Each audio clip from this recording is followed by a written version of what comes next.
સુરત શહેરમાં Surat police parade ground ખાતે 12મા આંતરરાષ્ટ્રીય યોગ દિવસની ઉજવણી ભવ્ય રીતે સુરત પોલીસ કમિશનર અને ઉચ્ચ પોલીસ અધિકારીઓની હાજરીમાં કરવામાં આવી।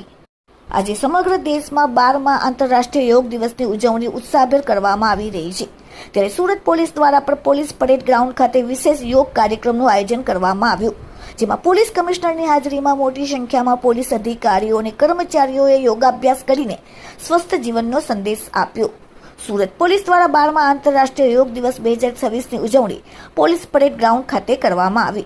કમિશનર દ્વારા અનુપમસિંહ ગેહલતની ઉપસ્થિતિમાં મોટી સંખ્યામાં પોલીસ અધિકારીઓ અને કર્મચારીઓ આ વિવિધ યોગાસન અને પ્રાણાયામના કાર્યક્રમમાં આવ્યા।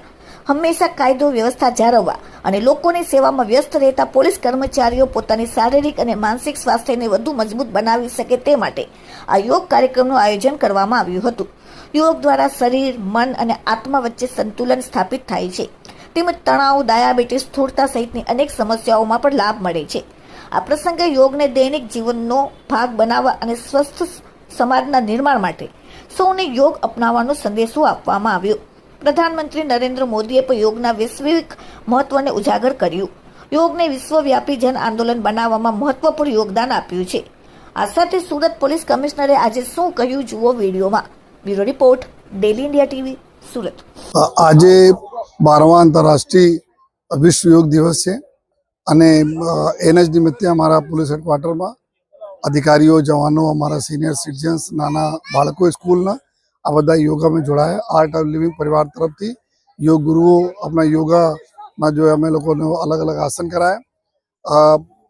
આજ દિવસે જો અલગ અલગ પોલીસ સ્ટેશનો બી યોગાના આયોજન કરવામાં આવે છે। માનનીય પ્રધાનમંત્રી સાહેબના જો અથક પરિશ્રમોથી વિશ્વમાં આજના દિવસ 21 જૂન જો વિશ્વ યોગ દિવસ તરીકે ઉજવવામાં આવે છે। હજારો વર્ષની અમારી પરંપરા અમે લોકોને ફિટ રાખવા માટે હતી જો તો અમે બધાને રિક્વેસ્ટ કરીશ કે આપ જેટલા બી શક બને આપણે શરીરને સ્વસ્થ રાખો। આ વખતના યોગાના થીમ પણ એવું છે કે યોગા ફોર હેલ્ધી એજિંગ, એટલે જે રીતે ઉંમર વધતી જાય છે તો આપ હેલ્ધી રહો। આ હિસાબથી આ વર્ષના યોગાને ખૂબ સરસ થીમ પણ છે જો પોલીસ ડિપાર્ટમેન્ટ સતત જો 24 ઘંટા સ્ટ્રેસ ફૂલ જો જોબ કરતા ડિપાર્ટમેન્ટ છે, તો અમે લોકો અગર ફિટ રહીશ ત્યારે આપણે સુરત શહેરને અમે સારા રીતે ફિટ રાખી શકીશું અને સુરત શહેર ફિટ રહેશે તો ફિટ ઇન્ડિયા મુવમેન્ટમાં અમે લોકો બધા લોકોને કન્ટ્રીબ્યુટ બધા લોકો કરી શકે। તો આ આશયથી બી અમે લોકો જો ફિટ રહેવા માટે આ યોગા નિયમિત કરતા રહીએ છીએ અને કરતા રહીશ, જેથી અમે ફિટ રહીએ અને શહેરને ફિટ રાખીએ।